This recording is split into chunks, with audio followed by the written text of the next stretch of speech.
सत्य के ऊपर बोलेंगे आज। एक व्यक्ति था, उसका नाम था देवदत्त, और गौतम बुद्ध ने एक बार उस व्यक्ति को क्रोध में अपने मुख से वचन निकाले। उसको बोला, तू नरक में जाकर जलेगा, तेरा कुछ नहीं हो सकता, तू मेरे लायक नहीं, मैं तेरे लायक नहीं, तू चला जा यहाँ से। तो ये बात कुछ गौतम बुद्ध के जो विरुद्ध लोग थे, जिसमें से एक था जिसका नाम था निगंथ, उन्होंने सुनी। देखा, ये तो बहुत विचित्र बात है कि गौतम बुद्ध तो कभी क्रोध करते ही नहीं थे, आज ऐसा क्या हो गया कि उनको क्रोध उत्पन्न हो गया और इतने कटु, इतने कठोर शब्द बोले इन्होंने किसी को। परंतु गौतम बुद्ध ने उनके प्रश्न का उत्तर नहीं दिया। जब निगंथ ने जाकर पूछा कि आपने इतने कटु वचन क्यों बोले, कठोर वचन क्यों बोले, जो शांति का प्रतीक है, शांति का चिन्ह है, यदि उन्होंने कटु वचन बोले तो फिर रह ही कौन गया। तो उन्होंने उत्तर नहीं दिया उसके प्रश्न का, तो वो चला जाता है वहां से। कुछ समय के बाद एक राजकुमार होता है जिसका नाम होता है अभय।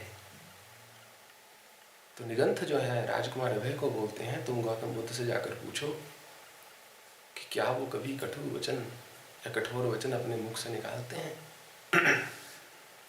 अगर वो बोले हाँ मैं निकालता हूं, तो उनको बोलना, फिर तुम में और आम आदमी में क्या अंतर रह गया,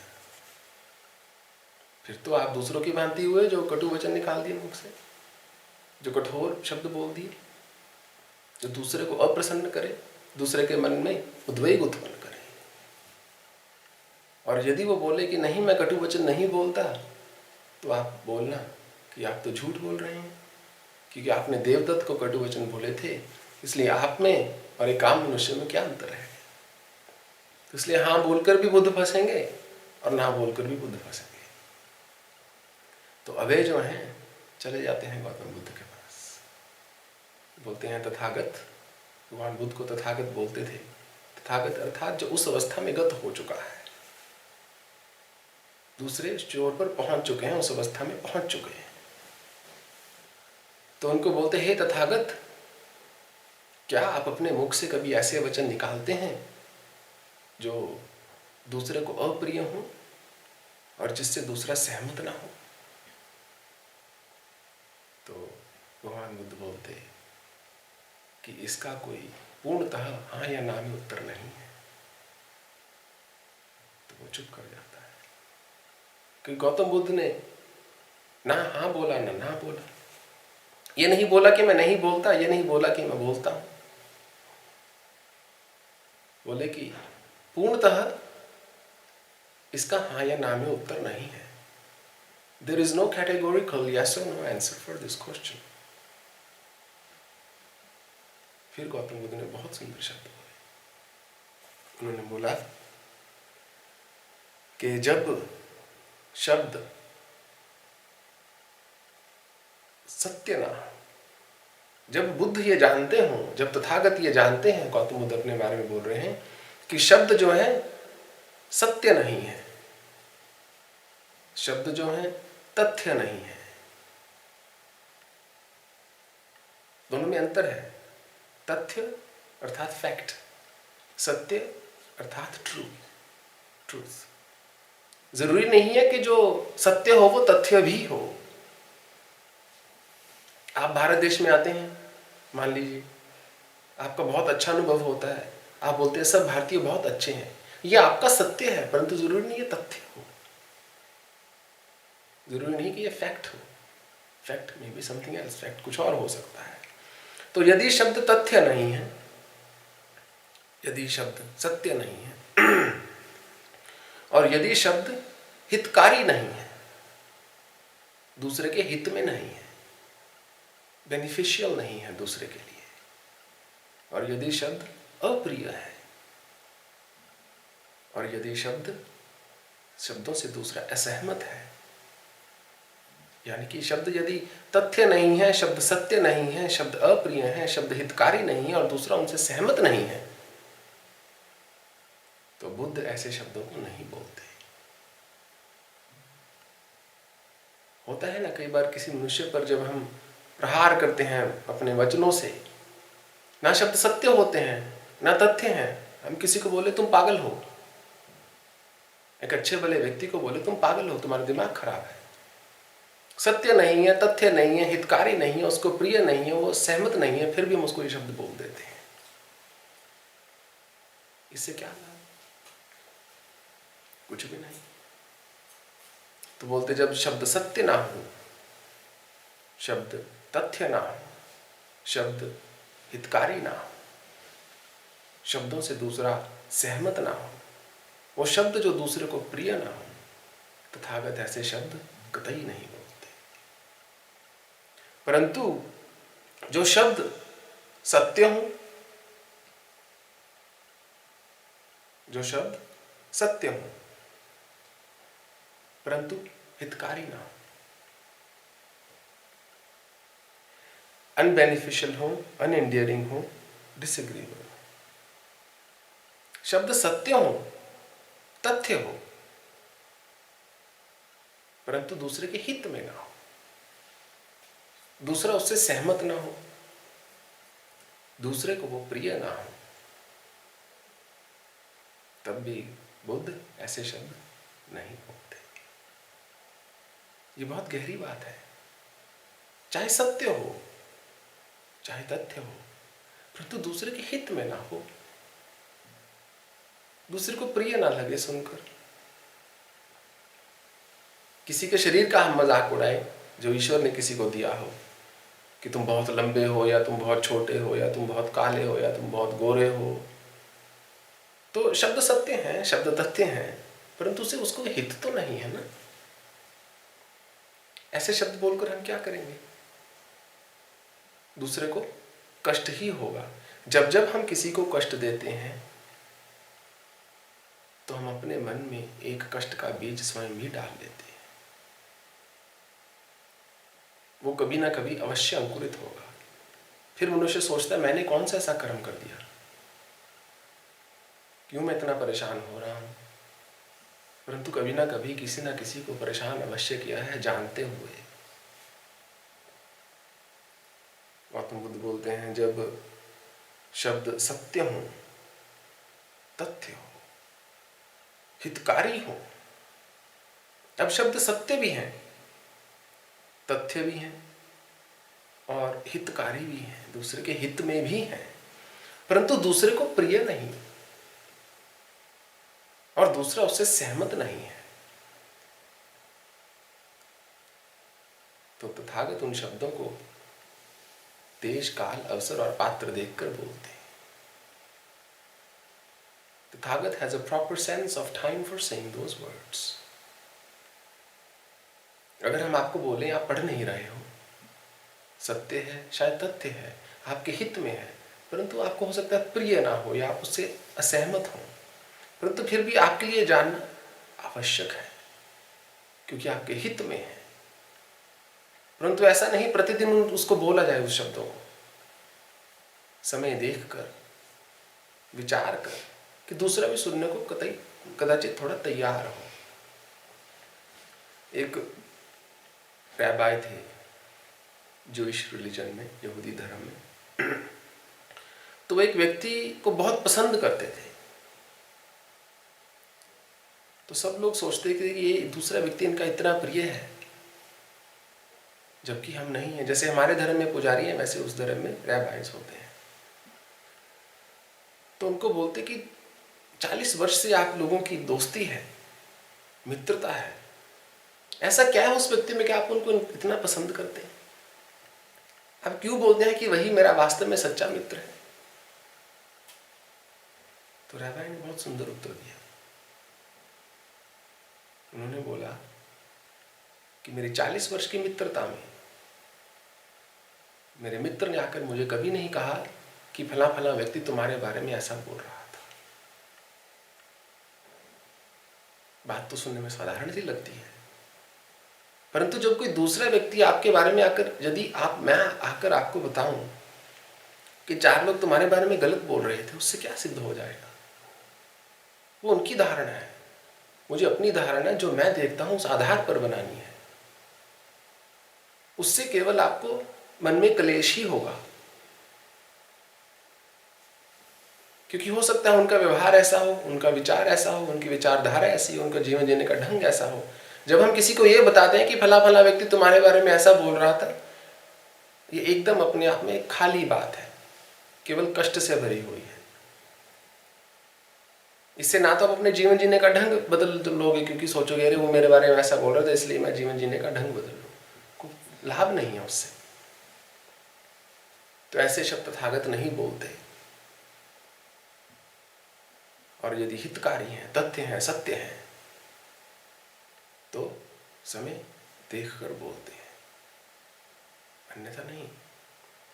परंतु वो बोलते हैं वो शब्द जो सत्य नहीं है, तथ्य नहीं है, हितकारी नहीं है, परंतु दूसरे को प्रिय है और दूसरा उनसे सहमत है, वो शब्द भी तथागत नहीं बोलते। उसको बोलते हैं ना झूठी तारीफ करना। किसी को बढ़ावा देना कि तुम कर सकते हो अलग चीज है, परंतु किसी को वो विश्वास दिला देना जो वो नहीं है, जिससे कि उसके स्वयं के कर्म मार्ग में बाधा आ जाए, उसका तो कोई लाभ नहीं है। तो ऐसे शब्द वो नहीं बोलते। ये सत्य का मूल है देखा जाए तो। वो बोलते हैं यदि शब्द सत्य हो, तथ्य हो, परंतु हितकारी ना हो, परंतु दूसरे को प्रिय भी हो और दूसरा उनसे सहमत भी हो, तो भी वो ऐसे शब्द नहीं बोलते। हिटलर के बारे में उसके जो लोग थे आसपास, उसके बारे में बोलते थे कि तुम बहुत पावरफुल लीडर हो, जो भी तुम बोलते हो सब देखो मान रहे हैं, तुम एक बहुत ही शक्तिशाली नेता हो। बात सत्य थी, बात तथ्य थी, परंतु हिटलर के हित में नहीं थी, जर्मनी के हित में नहीं थी, ज्यूज के हित में नहीं थी। हिटलर उस बात से सहमत भी था, वो बात उसको सुनकर अच्छी भी लगती थी, परंतु उससे कितना नुकसान हुआ, कितनी घोर आपदा आई लोगों पर, कितना कष्ट हुआ, कितना उसको बढ़ावा मिला अपने कुकर्म को बढ़ाने के लिए आगे। हमारे वचनों का क्या प्रभाव होता है दूसरे पर, इस पर मनुष्य को विचार कर चलना चाहिए। इसमें संशय नहीं है कि अंत में सत्य ही काम आएगा, कि जीवन में जो बल है मनुष्य को, आत्मिक और आध्यात्मिक बल सत्य पर चलने से ही मिलता है। एक बार एक चोर था, भागा जा रहा था और कबीर, संत कबीर के घर में जाकर दरवाजा खटखटाता है। बोलता है मुझसे गलती हो गई, आगे से चोरी नहीं करूंगा, मेरे पीछे राजा के सिपाही पड़े हुए हैं, मुझे जैसे तैसे करके बचा लीजिए। तो वहां रुई का एक ढेर लगा होता है, तो कबीर बोलते हैं जाओ उसमें जाकर छुप जाओ। ठीक है। तो इतने में राजा के सिपाही आ जाते हैं। तो कबीर अपने दोहे गा रहे होते हैं अपने भाव की। वो बोलते हैं आपने देखा यहाँ से कोई चोर गुजरा था? बोले हाँ मेरा यही काम है, मैं तो दिन भर चोर ही देखता हूँ। बोले सीधा सीधा जवाब दो, देखा है? देखा तो कहाँ है? वो तो रुई के उसमें छिपा हुआ है। बोले ये पागल है। सिपाही आगे चले जाते हैं। अब चोर बाहर निकलता है। चोर बोलता है आपने मुझे मरवा दिया था, आपने उनको सच सच बता दिया मैं कहाँ छुपा हुआ हूं। अगर राजा के सिपाही उस समय खोद लेते उस जगह को, मैं मारा गया था। तो कबीर ने बोला मैंने उस समय वही बोला जिसको बोलकर मुझे लगा तुम बच जाओगे। मुझे इस बात का पूर्णतः विश्वास था कि यदि मैं सत्य बोलूंगा तो मेरी बात का विश्वास नहीं करेंगे, केवल सत्य ही तुम्हें बचा सकता था, तो इसलिए मैंने सत्य बोला। गौतम बुद्ध बोलते हैं वो शब्द जो सत्य हो, जो तथ्य हो, दूसरे के हित में हो, दूसरे को प्रिय भी हो, दूसरा उनसे सहमत भी हो। अब पांचों चीजें हो गई, सत्य भी है, तथ्य भी है, हितकारी भी है, दूसरा उनसे सहमत भी है और दूसरे को प्रिय भी है। ऐसे शब्द तथागत समय विचार कर बोलते हैं। क्यों वो बोलते हैं अपने आप को? ऐसा शब्द तथागत समय विचार कर क्यों बोलते हैं? क्योंकि तथागत के हृदय में वो बोलते हैं सब जीवों के लिए करुणा है। कितनी सुंदर लाइन है। Because Tathagata has sympathy for the living beings. दूसरा सहमत है, हितकारी है। जरूरी नहीं जो आपके हित में है वो दूसरे के हित में भी हो। आपके हित की कोई बात आपको कही जाए, परंतु दूसरे के अहित में हो तो थोड़ा विचार कर बोलना चाहिए। और देखिए मनुष्य कितना बोलता है दिन भर। जीभ जो है सबसे अधिक चलती है, कोई बोल नहीं है उसमें, इसलिए कोई कंट्रोल नहीं है। सब रस हम जीव से लेते हैं, सब वचन हम जीव से बोलते हैं। अच्छे शब्दों से किसी को अपना बना सकते हो, बुरे शब्दों से किसी अपने को पराया कर सकते हो 2 मिनट में। यदि केवल मनुष्य इसी बात का बोध रख ले कि मैं क्या बोलता हूं और मैं क्या बोल रहा हूं, तो जीवन आपका दिव्य हो जाएगा। मन में तो कोटि कोटि प्रकार के विचार आएंगे, उससे नहीं घबराना है। पर मन के विचारों को क्या हमने अंगीकरण कर दिया है? क्या उनको एक स्वरूप दे दिया है वाणी का या कर्मों का? अगर नहीं दिया तो कैसी घबराहट, अगर दे दिया तो मुश्किल है। बहुत लोग मुझे जब किसी दूसरे के बारे में बोलते हैं तो बताते हैं कि मैं निंदा नहीं कर रहा, मैं केवल आपसे अपने विचार बताना चाह रहा था। फिर मैं उनसे एक ही प्रश्न पूछता हूं, क्या निंदा करने और अपने विचार बताने में आपको अंतर पता है? हम बोले फला फला व्यक्ति बुरा है, ये हम उसके बारे में केवल बात कर रहे हैं या उसकी निंदा कर रहे हैं, कैसे पता चलेगा? यदि आप उसके सामने जो के दो शब्द वैसे बोल सकते हैं तो आप उसके बारे में बात कर रहे हैं, नहीं तो आप उसकी निंदा कर रहे हैं। यही एकमात्र अंतर है। अच्छे शब्द तो हम उसके आगे बिल्कुल वैसे बोल सकते हैं, क्या बुरे शब्द वैसे ही बोल सकते हैं? यदि नहीं तो हम निंदा कर रहे हैं। आपको तो अपने सत्य के पथ पर अडिग रहना है।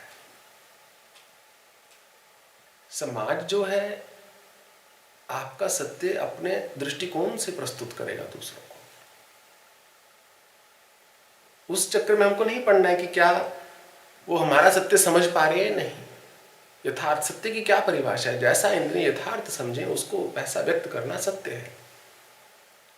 इस समय मैं पूछूं क्या समय हो रहा है, मान लीजिए आपको लग रहा हो 7 बज रहे हैं, आपने बोला 7 बज रहे हैं, परंतु बज रहे हो 8, तो आपने झूठ नहीं बोला, आपने सत्य ही बोला, क्योंकि आपने वास्तव में सोचा 7 बज रहे हैं।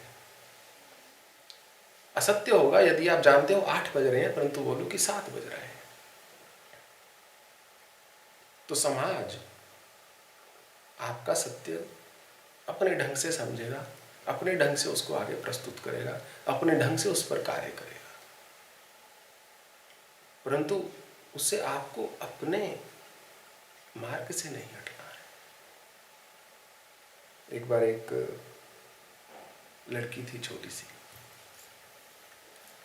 और उस पर एक जो है पिटबुल होता है ना, डॉग, वो अटैक कर देता है। बात है न्यूयॉर्क सेंट्रल पार्क की। वो अटैक कर देता तो एक व्यक्ति उसमें जाता है, उसको उस डॉग से बचाता है, उस कुत्ते से बचाता है और कुत्ते को जैसे तैसे करके मार देता है। बहुत ही खूंखार कुत्ता होता है वो। तो लड़की बच जाती है छोटी सी। तो इतने में पास से एक रिपोर्टर गुजर रहा होता है प्रेस का। वो देखता है, उसकी फटाफट फोटो लेता है व्यक्ति की और बोलता है कि कल देखना बड़ी बड़ी हेडलाइन आएगी, a New Yorker saves a little girl. एक न्यूयॉर्कर ने अपनी ब्रेवरी से एक छोटी बच्ची को बचा लिया। वो बोलता है पर मैं तो न्यूयॉर्क से नहीं हूँ। तो उसका अच्छा कोई बात नहीं, कल लाइन आएगी, an American saves a little girl with a brave act. एक अमेरिकन व्यक्ति ने एक छोटी सी बच्ची को ऐसे बीचों बीच पार्क में बचा लिया। बोलता पर मैं तो अमेरिकन भी नहीं, ना मैं न्यूयॉर्कर हूँ ना मैं अमेरिकन हूँ। तो बोलता तुम क्या हो फिर? वो बोलता मैं तो अरब हूँ, अरब देश से हूँ, मैं तो अरब। तो रिपोर्टर चुप करके चला जाता है। अगले दिन न्यूज़पेपर छपता है। न्यूज़पेपर पर लाइन आती है, एक अरब आतंकवादी ने एक इनोसेंट कुत्ते को मार डाला पार्क के बीचों बीच।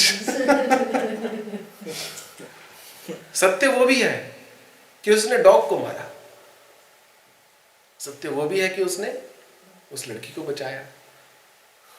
परंतु समाज आपको अपने दृष्टिकोण से लेगा, जो बात उनको भाएगी वो बात लेकर वो वैसे इंटरप्रेट कर डालेंगे। यदि उस फेर में पड़ जाएंगे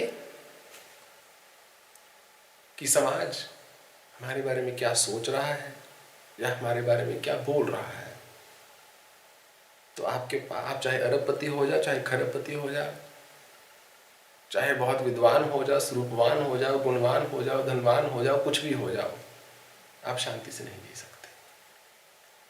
जब हम ये चिंता करनी शुरू कर दें कि समाज मुझे कैसा देख रहा है या कैसा समझ रहा है या मेरे बारे में क्या सोच रहा है, तो हम सदा सदा से अपनी शांति, सदा सदा के लिए अपनी शांति पूर्णतः खो देंगे। कई बार क्या होता है कि हम सत्य के पथ पर स्थित हैं, हम सत्य में स्थित हैं, परंतु वो कांटों का मार्ग है। वास्तविक जीवन में जीते हुए स्वाभाविक है कि कभी कभी आपको किसी पर क्रोध आए, कभी कभी आपको किसी से घृणा हो जाए, या कभी कभी आपको किसी से खिन्नता हो जाए, कोई आपको बहुत परेशान कर दे। तो भगवान बुद्ध बोलते भिक्षुओं, 5 ऐसे मार्ग हैं, 5 ऐसे रास्ते हैं, 5 ऐसे दृष्टिकोण हैं, 5 प्रकार के ऐसे विचार हैं जिनको धारण करने से तुम दूसरे मनुष्य के प्रति जो तुम्हारे मन में घृणा है उसको त्याग सकते हो। कौन कौन से?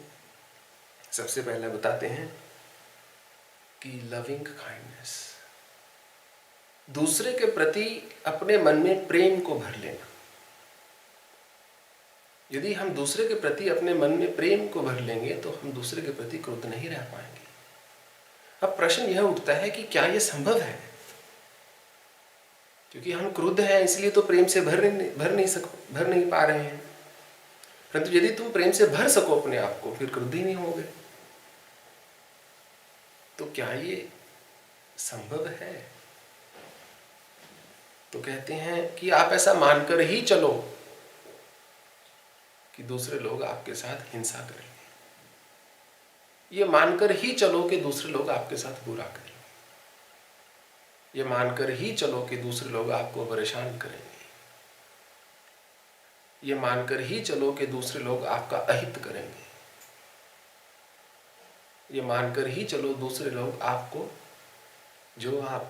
जिसके आप पात्र हो वो आपको नहीं देंगे। ये सब मानकर ही चलो कि समाज आपको कष्ट ही देगा, परंतु इसके बावजूद भी ये आपका चुनाव है, ये आपका निर्णय है, ये अवचित्त, ये ऑप्शन आपके पास अभी भी है कि ये विकल्प, क्या मुझे हिंसा वापस करनी है मुझे कष्ट वापस करना है, मुझे घृणा वापस करनी है। क्योंकि अंत समय में ये आपके और उन लोगों के बीच की बात नहीं है, ये आपके और ईश्वर के बीच की बात है। अंत समय में ये मायने नहीं रखेगा कि आपके और लोगों के बीच में क्या चला, मायने तो ये रखेगा आपके और ईश्वर के बीच में क्या चला। एक उदाहरण जो मैं हमेशा देता हूं, मान लीजिए आप एक बैंक से लोन लेते हैं 1,00,000 रुपए का, कोई आ जाता है आवश्यकता नहीं तो आप उसको 50,000 रुपये पकड़ा देते हैं, कोई और आ जाता था उसको 20,000 दे देते हैं, 20,000 आपकी पत्नी ले जाती है शॉपिंग के लिए, वैसे तो 20,000 में शॉपिंग होती नहीं है आजकल, और 10,000 आपके पास रह जाता है। और 1 महीने के बाद बैंक मैनेजर आपके घर आता है, बोलता है कि मेरी किस्त लोन की थी कहाँ गई। आप उससे बोलो मैंने तो 10,000 केवल इस्तेमाल किया है, बाकी 90,000 तो कोई कोई ले गया, तो मैं तुमको 10,000 पर किस्त दे देता हूँ। तो क्या कहेगा वो मैनेजर? वो बोलेगा जो तुमने दूसरों को दिया वो तुम्हारी प्रॉब्लम है, वो तुम्हारी समस्या है। मेरा और तुम्हारा संबंध इस बात तक सीमित है कि मैंने तुमको 1,00,000 दिया, मुझे उस 1,00,000 रुपए पर किस्त चाहिए। जब ऊपर दरबार में सुनवाई होती है, जब काल सामने खड़ा होता है, महाकाल सामने खड़ा होता है, जब धर्म का खाता खोला जाता है, उस समय कोई प्रश्न उत्तर नहीं होता। उस समय आप ये नहीं कह सकते कि मैंने जीवन में ऐसा ऐसा इसलिए किया क्योंकि दूसरे ने मेरे साथ ऐसा किया, कि मैंने उसके थप्पड़ इसलिए मारा क्योंकि उसने मुझे कष्ट दिया था, मैंने उसका पैसा इसलिए रख लिया क्योंकि वो बुरा व्यक्ति था, मैंने देश का टैक्स इसलिए नहीं दिया, कर इसलिए नहीं दिया क्योंकि देश मेरे लिए क्या कर रहा था। वो बोलेंगे उन्होंने क्या किया है, मैं उनसे पूछूंगा, तुम अपनी बात बताओ। मैंने तो लोन तुमको दिया था, बॉडी ये शरीर तुमको दिया था, मन बुद्धि चेतना इंद्रियां ज्ञान, ये कर्म करने की शक्ति, सोचने की शक्ति, विचार करने का बल मैंने तुमको दिया था। तुमने क्या किया उसका तुम मुझे केवल उसका उत्तर दो। जो दूसरे ने किया उसका उत्तर मैं उनसे अपने आप लूंगा, क्योंकि उनका खाता अलग है और तुम्हारा खाता अलग है। तो हर किसी का एक कार्मिक खाता होता है, कार्मिक अकाउंट होता है, वो सब सेम होता है, वो इंडिविजुअल है, सबका अपना अपना अलग अलग है। जिस हेर फेर में हम पड़े हुए ले देकर सब बात वहीं पर आ जाती है, कुछ अलग नहीं होता है, कुछ भिन्न नहीं होता, कुछ जुड़ नहीं रहा है, कुछ कम नहीं हो रहा है। बहुत पहले ब्लॉग पर मैंने कहानी लिखी थी। एक गांव में एक बड़ा अमीर व्यक्ति जाता है, तो वो सोचता है कि मैं यहीं पर आज रात रुक जाता हूँ। उस कमरे में, उस गांव में एक छोटा सा सराय होता है, वहां चले जाता है, बोलता है तुम लोगों के पास कोई कमरा है? बोलते कमरा है, हाँ 100 रुपया उसका किराया है। बोलते कि पहले मैं कमरा देखना चाहूँगा।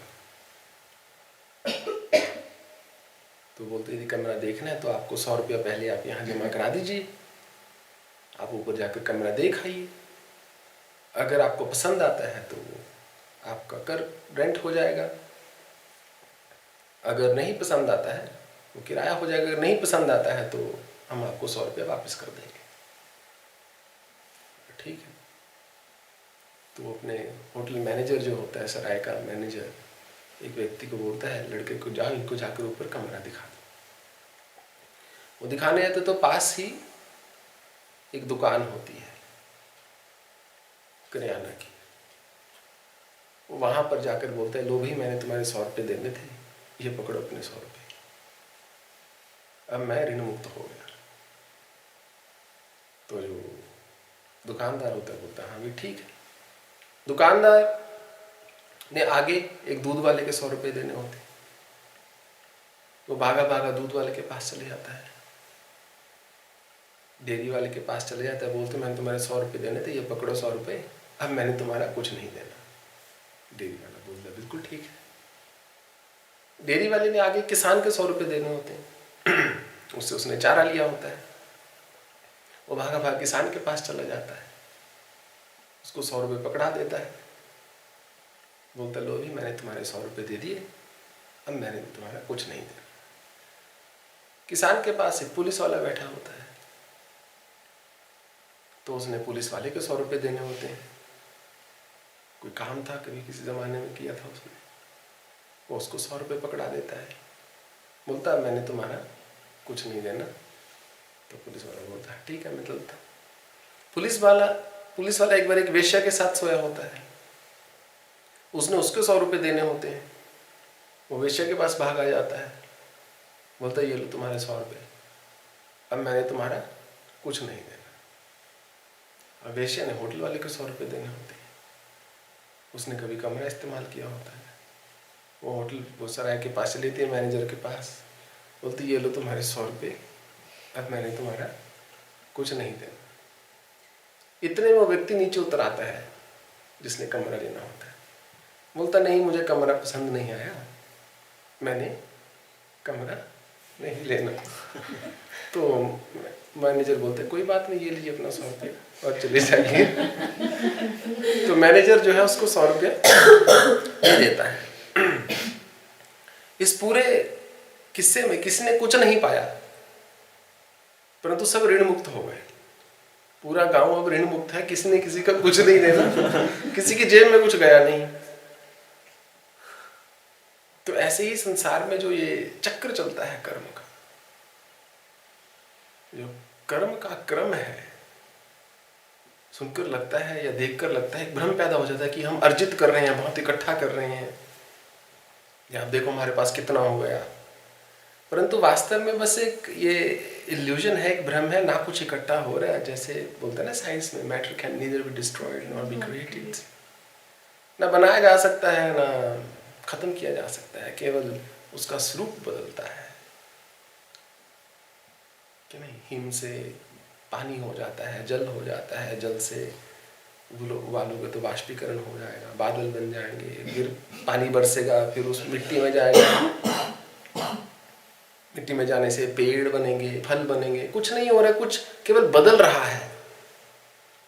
तो ऐसे ही हमारे कर्मों का स्वरूप केवल बदलता रहता है, परंतु हमारे किए हुए कृत्य ही हमारे सामने बार बार आकर दोबारा खड़े होंगे। तो बात चल रही थी, जब किसी मनुष्य के प्रति मन में घृणा हो तो ये हमारे पास एक ऑप्शन है कि मुझे प्रेम से ही रहना है, मुझे नहीं घृणा करनी। बोलते दूसरा रास्ता क्या है? दूसरा रास्ता है करुणा का, कंपैशन, कि ये कुछ भी करे कोई बात नहीं, मैं अपने हृदय की करुणा का त्याग नहीं करूं, मैं इसके प्रति करुणा का भाव ही रखूंगा। एक कहानी जो बहुत प्रसिद्ध है, बोलते हैं जो न्यूटन था, बहुत बड़ा वैज्ञानिक हुआ है, उसके पास एक डॉग था, और वो डॉग जो है वो सारा दिन खेलता रहता था। न्यूटन काम करता था, बहुत परेशान होता था, सारा दिन आवाज करता, बार बार दरवाजे पर आकर वो नॉक करने लग जाता था। तो न्यूटन ने क्या किया, दरवाजे को नीचे से कटवा दिया, उसके बीच में इतना बड़ा एक सुराख हो गया कि वो आराम से आता रहे जाता रहे, उसको दरवाजे को हिलाना ना पड़े। तो ऐसा न्यूटन ने खुद कहा है कि वो अपने जीवन के सबसे महत्वपूर्ण थीसिस पर काम कर रहा था, शोध कर रहा था जिस विषय के ऊपर, जब वो कंप्लीट हुआ, जब वो संपन्न हो गया, पूर्ण हो गया, तो न्यूटन ने सुख की सांस ली। उसके कई वर्षों का कार्य खत्म हो गया था। तो उसने अपने पूरे थीसिस को ऐसे रखा हुआ था, पास में एक कैंडल जल रही थी, और आज न्यूटन बहुत प्रसन्न था मन में, क्योंकि उसका एक आज बहुत बड़ा कार्य खत्म हो गया था, संपन्न हुआ था। तो आज उसने सोचा आज मैं शाम को टहलने जाऊंगा। टहलने जाता है, पीछे से उसका जो डॉग था, जहां तक मुझे याद है उसका नाम था डायमंड, तो वो आके छलांग लगाता है उस टेबल पर, और कैंडल जो है, मोमबत्ती जो है गिर जाती है, और तुरंत ही धूम धूम करके सारे उसके शोध के कागज जो है जल जाते हैं। तो न्यूटन घर आता है। घर आता है तो देखता है कि खत्म, सब स्वाहा हो चुका है। तो शायद कोई भी और मनुष्य होता को तो कुत्ते पर बरस पड़ता, अपना सारा आक्रोश, गुस्सा, क्रोध उस कुत्ते पर उतार देता है कि तुमने मेरे कई वर्षों का कार्य खत्म कर दिया। जानते हैं न्यूटन ने क्या किया? उसको हाथ में गोद में उठाया, उसको प्यार से सहलाया, तो वो कुत्ता अपनी पूंछ हिलाने लग गया। तो न्यूटन ने बोला, my silly diamond, do you even know what you have done today? तुम्हें पता है तुमने आज क्या कर दिया है? बस केवल इतना बोला। अब आप मुझे बताओ, इससे ज्यादा क्या संगीन आपके जीवन में कुछ घटित हो सकता है? उस परिस्थिति में उसने करुणा का चुनाव किया। बरसा नहीं, स्वयं पर क्रुद्ध नहीं हुआ, दूसरे पर क्रोध नहीं हुआ। जब क्रोध का एक क्षण होता है, उस क्षण को यदि आप करुणा से भर दो तो क्रोध आपका चला जाएगा। क्रोध जो है निश्चित रूप से चला जाएगा। उस क्षण में यदि क्रोध में डूब गए, फिर बाहर आना मुश्किल है।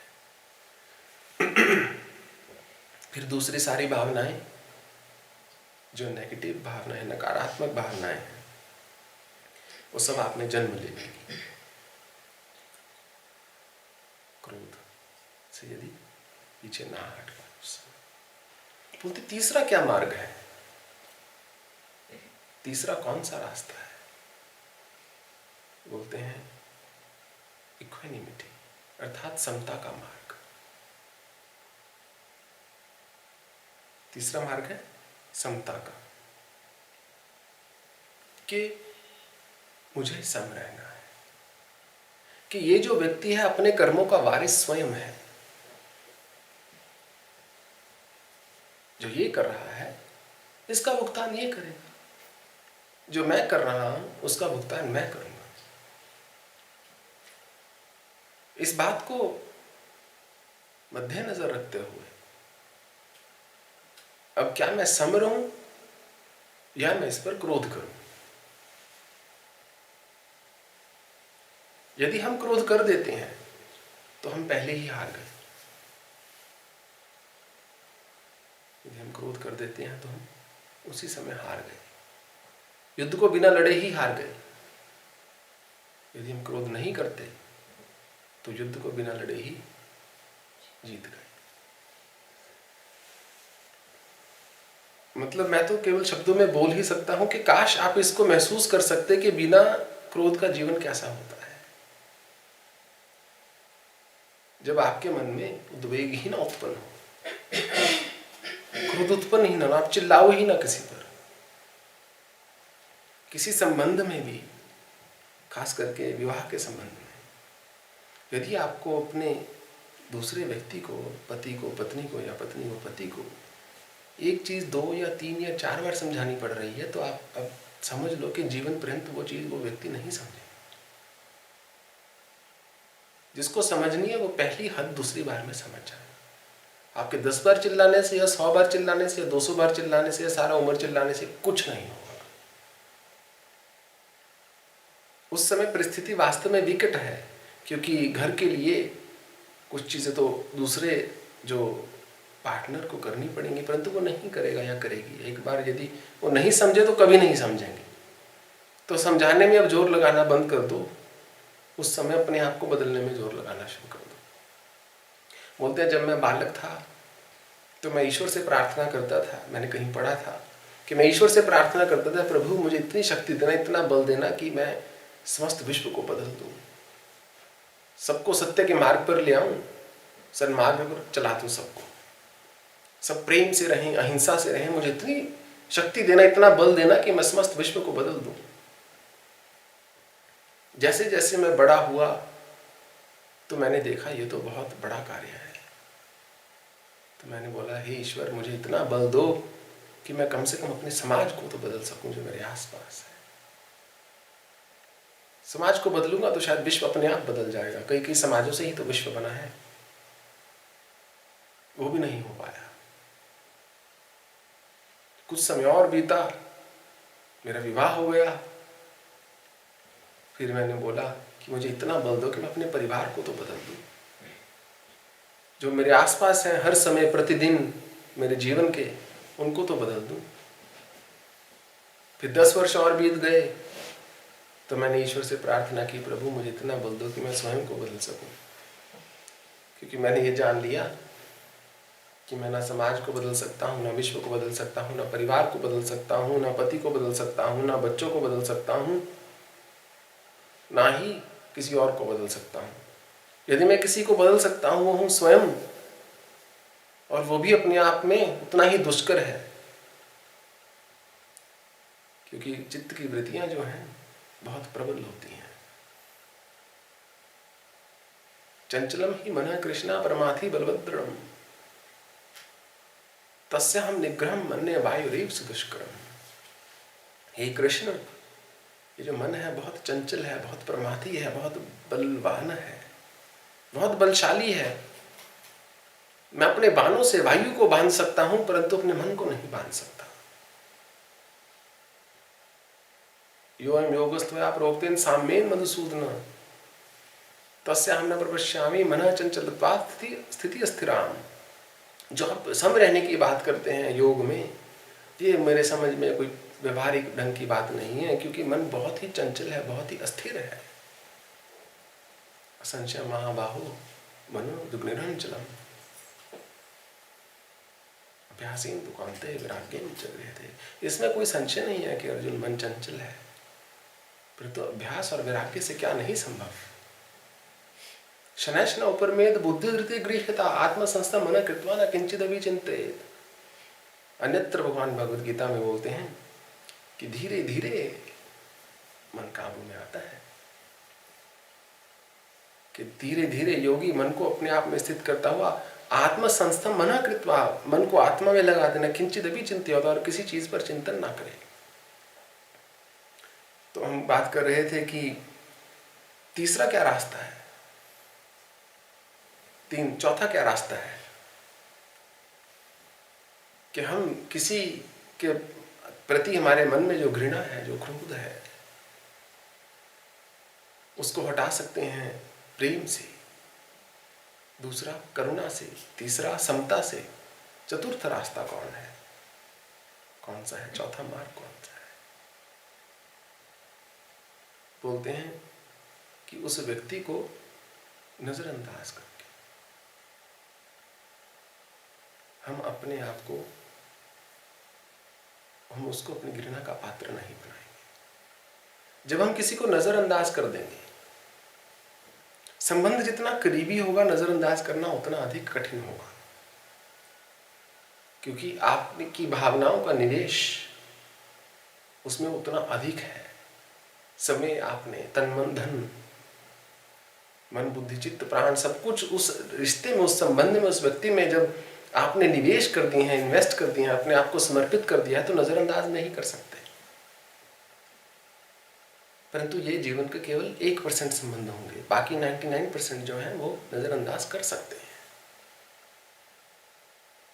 कहीं पर एक रास्ता अपनाना होगा, कहीं पर दूसरा रास्ता अपनाना होगा।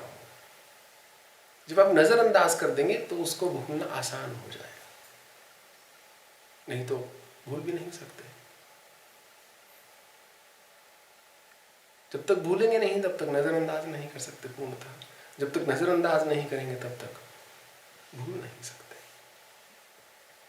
तो बोलते हैं कि नजरअंदाज करके चौथा मार्ग है कि हम घृणा से पीछे हट सकें, क्रोध से पीछे हट सकें। और बोलते हैं पांचवा है ओनरशिप ऑफ डीड्स, अर्थात मैं अपने कर्मों का उत्तरदायित्व अपने ऊपर लेता हूं। मेरे जीवन में जो मैं कर रहा हूं उसका उत्तरदायित्व केवल मुझ पर है, बाकी सब तो बहाना है कि मैंने इसलिए किया, मैंने उसलिए किया, मैंने क्यों नहीं किया, मैंने क्यों किया। क्या मैंने किया या नहीं किया? अगर मैंने किया है तो उसका जिम्मेवार मैं स्वयं हूं। मेरे जीवन में जिस जिस चीज का मैं जो चुनाव करता हूं, जिस जिस कर्म को मैं करता हूं, उसका उत्तरदायित्व यदि किसी एक व्यक्ति पर है तो वो है मुझ स्वयं पर। एक ही व्यक्ति जिसकी आप गारंटी ले सकते हो वो स्वयं। एक ही व्यक्ति जिसको आप देख सकते हो वो आप स्वयं। I read somewhere once, if you are looking for a good helping hand, then go to the end of your own arm. आपकी जहां बाजू खत्म होती है वहीं सबसे बढ़िया हाथ लगा जो आपके काम आ सकता है।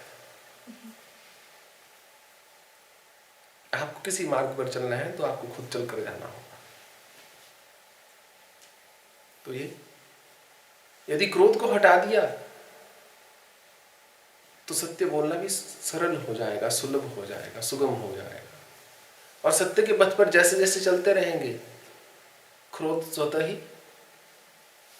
धीमा होता चला जाएगा, पीछे होता चला जाएगा। कई बार ऐसा होता है कि हम किसी चीज को ऐसे सत्य मान लेते हैं कि जब वास्तव में सत्य आ जाए तो भी हम उसको पहचान नहीं पाते। होता है ना, सबने एक विचारधारा बनाई होती है कि फला जाति के लोग ऐसे हैं, फला देश के लोग ऐसे हैं, पुरुष ऐसे होते हैं, स्त्रियां ऐसे होती हैं, बच्चे ऐसे होते हैं। सबने एक विचारधारा बनाई है कि ये धर्म ऐसा है, ईश्वर ऐसा है। आइंस्टाइन बोलता था everybody is looking, truth is not looking for what should be, it is looking for what is. जब हम उस बात की खोज में निकल पड़ते हैं कि सत्य क्या होना चाहिए, फिर तो कुछ ना कुछ मिल ही जाएगा। एक मनुष्य था, एक व्यक्ति था, उसका एक बेटा था, उसकी पत्नी की मृत्यु हो चुकी थी, जो व्यक्ति का बेटे की माँ की। तो एक बार किसी काम से उसको गांव से शहर की ओर जाना पड़ गया 3-4 दिनों के लिए। तो उसने अपने बेटे को बोला कि तुम पीछे से अपना ध्यान रखना, किसी को घर में मत आने देना, और मैं 3-4 दिन में लौट कर आता हूँ। बच्चा बोला ठीक है। जैसे ही उसका पिता घर से बाहर गया, वो सबसे पहले अपने एक दोस्त के पास भाग कर चला जाता है। बोलता है 3 दिन घर में कोई नहीं है, आ जाओ मेरे घर, इकट्ठे समय बताएंगे। उसका दोस्त उसके घर में चला जाता है। उस रात्रि को क्या होता है, उस गांव में लुटेरे आ जाते हैं।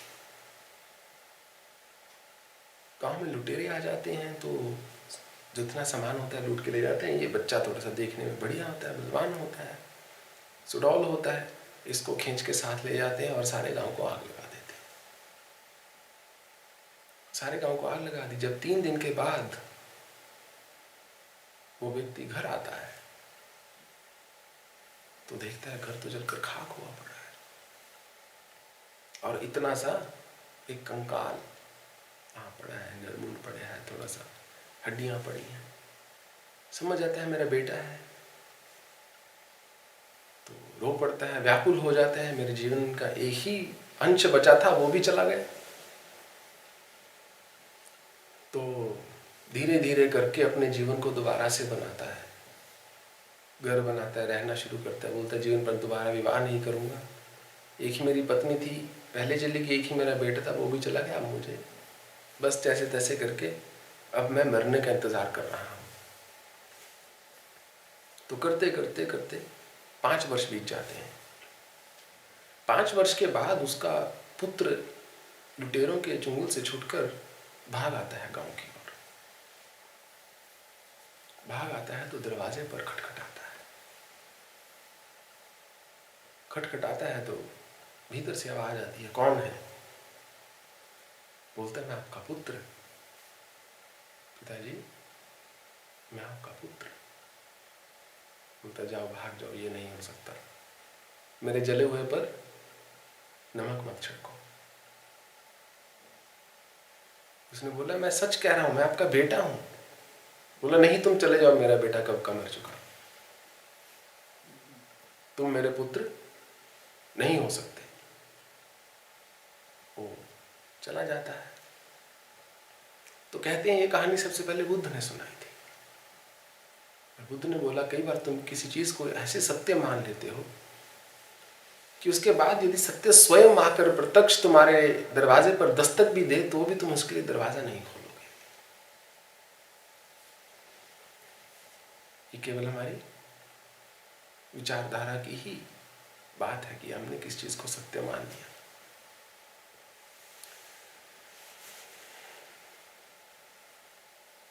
एक बहुत सुंदर चीज मैं बोलने वाला था कि मायने ये नहीं रखता कि आपने क्या त्यागा है। वो चीज इतनी जरूरी नहीं है कि आपने क्या छोड़ा है, जरूरी यह है कि आपने क्या रखा हुआ है। घृणा छोड़ना एक बात है, क्रोध छोड़ना एक बात है, परंतु उसके बदले में अपने पास क्या रखा है।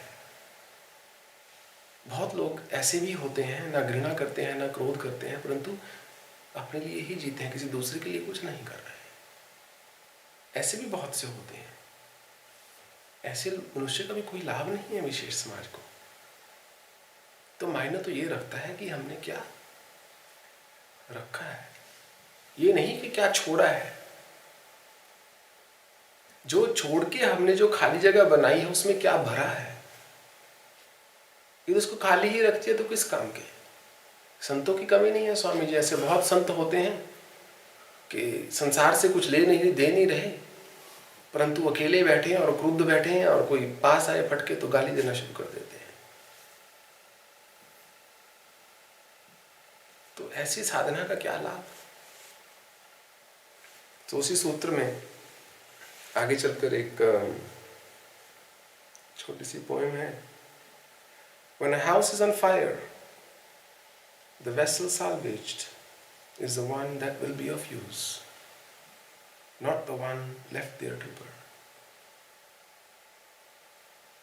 So when the world is on fire with aging and death, one should salvage one's wealth by giving. What's given is well salvaged. बोलते हैं जब घर को आग लगी हो तो वही बर्तन काम में आएगा जो आपने बचा लिया है। उसी प्रकार जब संसार में अग्नि लगी हुई है, हर कोई वृद्ध हो रहा है और हर कोई मृत्यु की ओर बढ़ रहा है, उस समय जो तुम बचाना चाहते हो उसको आगे दे दो, क्योंकि जो तुमने आगे किसी को दे दिया है केवल वही चीज बचेगी और सब चीज तो नष्ट हो जाएगी। What's given bears fruit as pleasure. What isn't given does not. जो हमने दे दिया उसका फल सुख ही होगा, शांति ही होगी। किसी को विद्या दी, वो आगे अपना जीवन चलाएगा, समाज को लाभ होगा, देश को लाभ होगा, विश्व को लाभ होगा, उसके परिवार को लाभ होगा। किसी को धन दिया, वो आगे अपने जीवन से कुछ करेगा, आगे बढ़ेगा। What isn't given does not. Why? Because thieves take it away, or kings. It gets burned by fire or lost.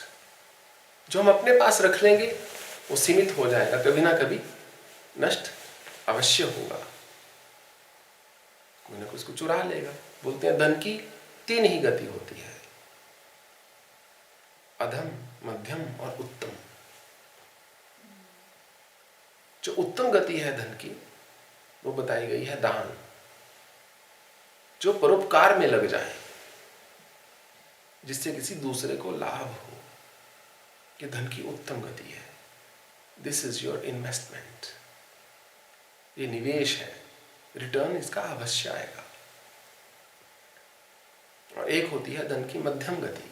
यदि धन उत्तम गति में नहीं लगता, उत्तम गति की ओर नहीं जाता, तो मध्यम की ओर जाएगा, अर्थात भोग। मनुष्य स्वयं पर ही खर्चता रहेगा। कितने लोग हैं अपने लिए जीने से नहीं थकते, जीवन पर्यंत उनको केवल अपनी ही छवि दिखती है सब जगह। मेरे पास ये हो जाए, मेरे पास वो हो जाए, मैं ऐसा जी लूँ, मैं वैसा जी लूँ, मैं ये पहन लूँ, मैं वो खा लूँ। इससे ऊपर ही नहीं उठ पाते पूरा पूरा जीवन। तो अपने लिए जीना और अपनों के लिए जीना कोई बड़ी बात नहीं है, बड़ी बड़ी साधारण बात है। एक मनुष्य का जीवन है, एक दिव्य जीवन नहीं है। परंतु ऐसे भी बहुत होते हैं जो ना अपने ऊपर खर्चेंगे, ना कि परोपकार में लगाएंगे। तो बोलते हैं धन की तीसरी गति है अधम। तीसरी गति में धन नाश की ओर जाता है। पहली गति दान, दूसरी गति भोग, तीसरी गति नाश। धन का जाने का चौथा कोई स्थान नहीं है।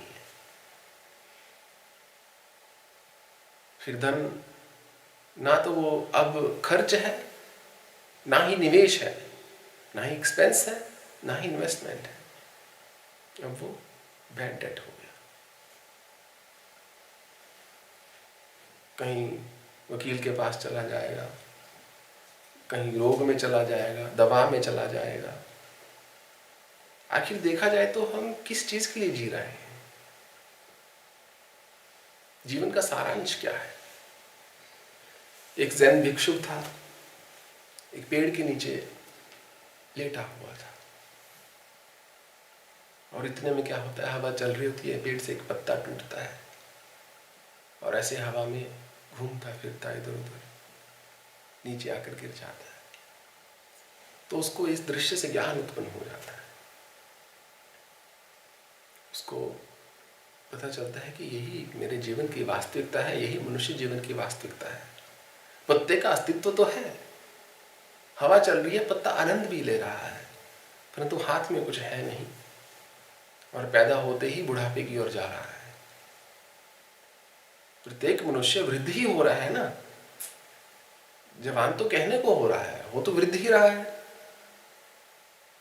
तो प्रत्येक मनुष्य मृत्यु की ओर जा रहा है। तो एक ईश्वरीय सत्ता, एक दिव्य सत्ता हवा की भांति कभी इधर लेकर जा रही है, कभी उधर लेकर जा रही है। पत्ता सोच रहे, देखो मैं इधर झूम रहा हूं, मैं उधर झूम रहा हूं, परंतु अंत में आकर औंधे मुंह नीचे ही गिरना है, और फिर उसके बाद मिट्टी में ही मिलना है। तो जो मानव जीवन है बहुत छोटा है। दुर्लभ इसीलिए बताया गया है क्योंकि बहुत छोटा है। करोड़ों करोड़ों वर्ष पुरानी हमारे ब्रह्मांड में मनुष्य का जीवन 70 वर्ष 80 वर्ष, 50-55 के बाद तो वैसे ही इंजन खटक जाता है, सारा बाजा बोलना शुरू हो जाता है। कभी ये दुख रहा है, कभी वो दुख रहा है। यही होता है ना, सर्विस कराते रहो, उतनी बार गाड़ी ज्यादा जाएगी गैराज में। फिर नई गाड़ी लेते हैं ना, जब नई गाड़ी लेते हैं तो शुरू की सर्विस भी 2-2,500 किलोमीटर बाद होती है।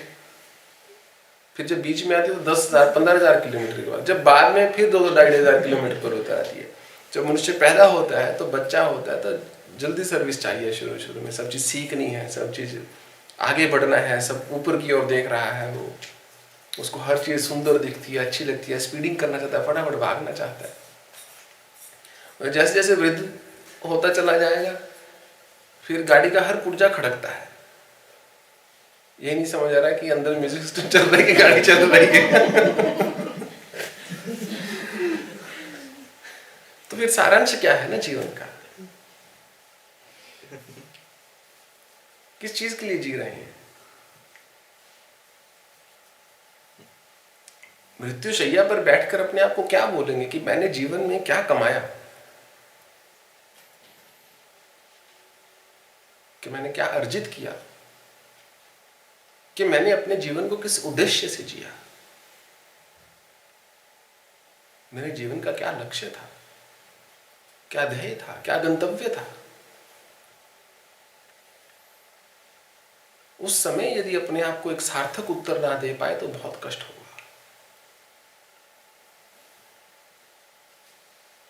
परंतु बहुत मनुष्य के पास तो चिंतन का समय ही नहीं होता। किसी ने मुझे पूछा क्या अकाल मृत्यु नाम की चीज होती है, और क्या होता है ऐसा कि मनुष्य अकाल मृत्यु में यदि चला गया तो भूत बन गया, या ये बन गया, वो बन गया, पिशाच योनि में चला गया, इत्यादि इत्यादि। कि काल मृत्यु को बुरा क्यों माना गया है? तो हमने उनसे बोला कि पहली बात तो मैं मानता ही नहीं कि अकाल मृत्यु नाम की कोई चीज होती है। अनटाइमली डेथ, काल भी यदि अकाल हो जाए फिर रह ही कौन गया? काल यदि समय का पाबंद ना रहे फिर तो सृष्टि खत्म हो जाए। तो अकाल मृत्यु नाम की कोई चीज नहीं होती। परंतु जीवन पर्यंत भक्ति क्यों करवाई जाती है? अंत काले च मामे स्मरण उक्ता कलेवरम यह प्रयाति से मद्भाव नास्ति यत्र संशय। अंत काल में जो मेरा स्मरण करते हुए अर्जुन शरीर को त्यागते हैं मुझे ही प्राप्त होते हैं, इसमें कोई संशय नहीं है। यम यम अपि स्मरण भावम त्यज्यत्यन्ते कलेवरम तम तममिति कौन्तेय सदा तद्भाव भावित। उसी भाव में मनुष्य स्थित होकर उसका दूसरा जन्म होगा जिसने जिस भाव में शरीर को त्यागा है। तो यदि आप बीमार होकर शरीर छोड़ते हो, या वृद्ध होकर शरीर छोड़ते हो, या चेतना के साथ शरीर छोड़ते हो, तो आपके पास समय है अपने आप को तैयार करने का कि मैं मृत्यु की ओर बढ़ रहा हूं। परंतु जब आप मृत्यु को नहीं, मृत्यु की अपेक्षा नहीं रख रहे, अभी आपको लगता है मेरी आयु 75 वर्ष होनी चाहिए, परंतु आयु है इस समय 25 वर्ष, तो सामने गाड़ी के चलते ट्रक आ जाएगा, उस समय आप ईश्वर को नहीं याद करोगे। शायद आप बोलोगे वो शिट, तो फिर क्या बनोगे, किस भाव में जाओगे, आप खुद ही सोचोगे। जब गांधी को गोली लगी उसने ये नहीं बोला damn who hit me, who shot me, उसने ऐसा नहीं बोला। उन्होंने बोला हे राम। ये जीवन पर्यंत की तैयारी थी कि मृत्यु काल के समय जिस चीज को चाहो उसका चिंतन कर सको, ना कि बच्चों के बारे में सोचो और घर के बारे में सोचो। यद्यपि लोकम मरणम शरणम तदपि न मुंचति पापाचरणम। शंकराचार्य जी लिखते हैं सुखतः क्रियते रामा भोग पश्चादन्ते शरीरे रोग। यद्यपि लोकम मरणम शरणम तदपि न मुंचति पापाचरणम। के जीवन पर्यंत तो सुखों का भोग करता रहा, बाद में शरीर जर्जर होने लग गया और प्रत्येक मनुष्य जानता है कि मैं मृत्यु की ओर बढ़ रहा हूं, फिर भी पाप का आचरण नहीं छोड़ता। तो ऐसा तो कुछ है ही नहीं जो मैं आपको बता सकूं जो आप पहले से नहीं जानते। मुझे तो जब प्रवचन करता हूं केवल इसी एक बात का कष्ट होता है कि मेरे पास कुछ नया बताने को नहीं है। सब कुछ तो आप जानती हो, शायद मुझसे ज्यादा किताबें पढ़ी होंगी, तो ऐसी कौन सी नई चीज बता सकता हूं? कुछ भी नहीं। आपका जीवन जीना तो आपके हाथ में है। फिर आगे बोलते हैं कि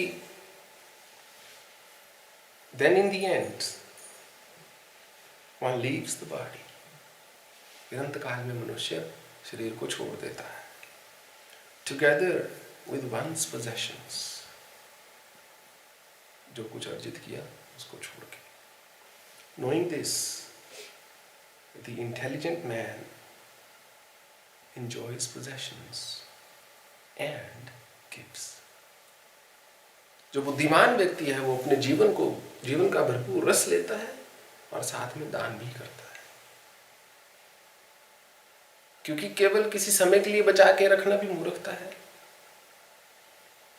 मैं यदि अपने मन की बात कहूँ आपको, मेरे मन में तो मुझे ऐसा भी नहीं होता कि मृत्यु के बाद लोग याद रखें या कुछ ऐसा करके जाओ कि समाज याद रखे।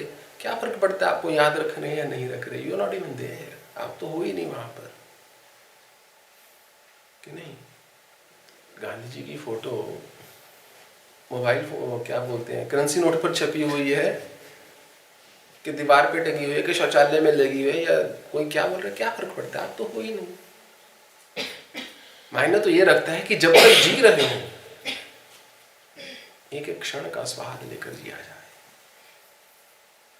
इस चक्कर में कभी नहीं पड़ना चाहिए कि मृत्यु के बाद मुझे मेरा नाम हो, या मैं ये छोड़ जाऊं, मैं लेगेसी छोड़ जाऊं, मैं कुछ अपना, लोग मुझे सोचें कितने विद्वान थे, या कितने धनवान थे, या कितने ये थे, कितने, कोई फर्क नहीं पड़ रहा है। कोई आपको संत बोल रहा है, असंत बोल रहा है, कोई बोल रहा है बहुत बढ़िया या बेकार थे, यू नॉट देयर। आप तो हो ही नहीं यहाँ पर। शिरडी बाबा के मंदिर खुल रहे हैं या क्या हो रहा है, ही इज नॉट देयर। वो साक्षात स्वरूप धारण करके आ जाए, शायद उनको मंदिर में एंट्री ना मिले। अगर साक्षात वो स्वरूप धारण करके आ जाए, तो बोले मैं शिरडी बाबा हूँ, वो बोलेंगे वीआईपी दर्शन की टिकट ली हुई है, फिर तो हम शायद अंदर जाने दे देंगे। तो समाज आपको दे ही क्या सकता है? विचार करने वाली बात है। वैसे मेरा ख्याल जीवन में यदि एक ही प्रश्न पर विचार करने का आपकी इच्छा हो तो वो यही होगा कुछ समय के लिए कि समाज आपको क्या दे सकता है। तो ऐसे समाज के पीछे क्यों भागना? ऐसे समाज को प्रसन्न रखने का प्रयत्न क्यों करना? ऐसे समाज के लिए कार्य करना हमारा धर्म है, क्योंकि हम जैसे मनुष्यों से ही समाज बना है। परंतु समाज के लिए पागल होने की आवश्यकता नहीं। राम गए रावण गए, जो को बहु परिवार, गुरु ग्रंथ साहब में लिखा हुआ है। कहे नानक थिर कुछ नहीं, सपने जो संसार। राम आकर नहीं बदल पाए संसार को, रावण आकर नहीं बदल पाए। राम भी चले गए, रावण भी चले गए, जिनके बहुत बहुत परिवार थे, राजा महाराजा सब चले गए, तो कुछ भी स्थिर नहीं है। स्वप्न की भांति ये विश्व है, ये संसार है। तो इस ये संसार एक ऐसी जगह है, एक ऐसी वस्तु, ऐसी चीज है कि इसमें रहकर या इसके लिए संघर्ष करना मूर्खता की बात प्रतीत होती है मुझे। It's not worth it. जो है जैसा है, आत्मा की आवाज सुनी जाए। गवाही देती है तो कार्य करो, नहीं देती तो मत करो। फिर चाहे वो धर्म के विरुद्ध हो या उसके साथ चले, वो उस चीज का कोई फर्क नहीं पड़ता। क्योंकि समाज तो आपको किसी भी अवस्था में जीने नहीं देगा, कभी भी। आपको अल्टीमेटली तो अपने ढंग से ही जीना होगा यदि समाज में प्रसन्न होकर जीना चाहते। आप साक्षात कृष्ण भी हो जाएंगे तो 400 लोग बोलेंगे ग्वाला है, 400 लोग बोलेंगे ये पागल है, 400 लोग बोलेंगे ये ईश्वर है, कुछ लोग बोलेंगे ये राजा है, कुछ लोग बोलेंगे ये केवल राज करता है। किस किस के मुंह को बंद करेंगे ना। ऐसी बाढ़ आई हुई है सबके विचारधाराओं के संसार में कि जगह जगह से बांध टूटा हुआ है। एक जगह से लगाएंगे दूसरी जगह से आएगा, दूसरी जगह से लगाएंगे पहली जगह से टूटेगा। तो क्या चाहिए? एक नाव लो और भाड़ के पानी में तैरो मजे से, उसके ऊपर मस्ती से जाओ, ऐश करो, जियो और जीने दो। जो नहीं जीने देता आपको उसको छोड़ दो। बोलते हैं if you can change the person, change the person. अगर दूसरे को नहीं बदल सकते, दूसरे को बदल डालो।